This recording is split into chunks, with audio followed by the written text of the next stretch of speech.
భగవద్గీతలో కృష్ణ పరమాత్మ మాసానాం మార్గశీర్షోహం ఋతూనాం కుసుమాకర అని చెప్పారు.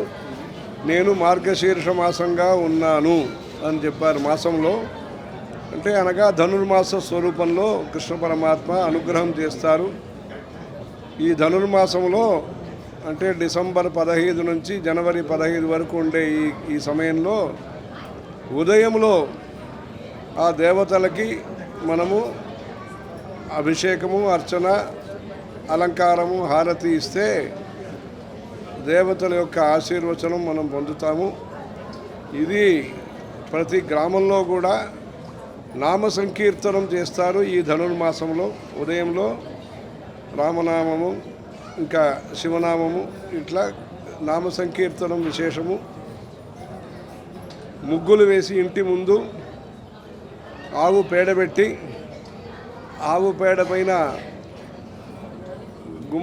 గుమ్మడికాయ పూలు పెట్టి ప్రతి గ్రామంలో కూడా ఈ ధనుర్మాసంలో పూజలు చేస్తారు.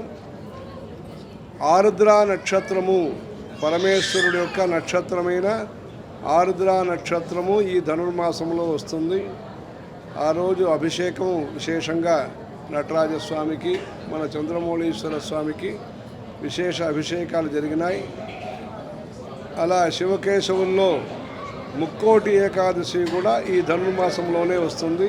అందుకని శివకేశవుల యొక్క పూజకి విశేషమైన ఫలితాలు ఇచ్చే ఈ ధనుర్మాసంలో ఆ 30 రోజు కూడా తిరుప్పావై తిరువంబావై, అది థాయిలాండ్లో కూడా ఆ తిరువంబావై అనేది చేస్తారు. తిరుప్పావై ఆండాళ్ ఉత్సవం చేస్తారు. అలా తిరుప్పావై తిరువంబావై అని చదివి మనం శివకేశవుల యొక్క, హరిహరుల యొక్క దివ్య అనుగ్రహ ఆశీస్సులను పొందే అవకాశం ఈ ధనుర్మాసం మార్గశీర్ష మాసంలో ఉంది కనుక అందరూ కూడా ఉదయంలో దేవాలయ దర్శనం చేసుకోవాలి. శివకేశవుల యొక్క దర్శనం చేసుకుని పునీతులు కావాలి. హరహర శంకర, జయ జయ శంకర. బ్రాహ్మణ కోడూరు శివాలయం తొందరగా పూర్తి అవ్వాలి. బ్రాహ్మణ కోడూరులో ముఖ్యంగా హవిస్సుకి ఉపయోగపడే ఆయుర్వై ఘృతం అని నెయ్యి బాగా తయారు చేస్తారు, శాస్త్రీయంగా తయారు చేస్తారు. అక్కడ గొప్పగా పునర్నిర్మాణం, శివాలయం యొక్క పునర్నిర్మాణం జరుగుతున్నది. బాలాలయాన్ని దర్శనం చేసుకున్నాము.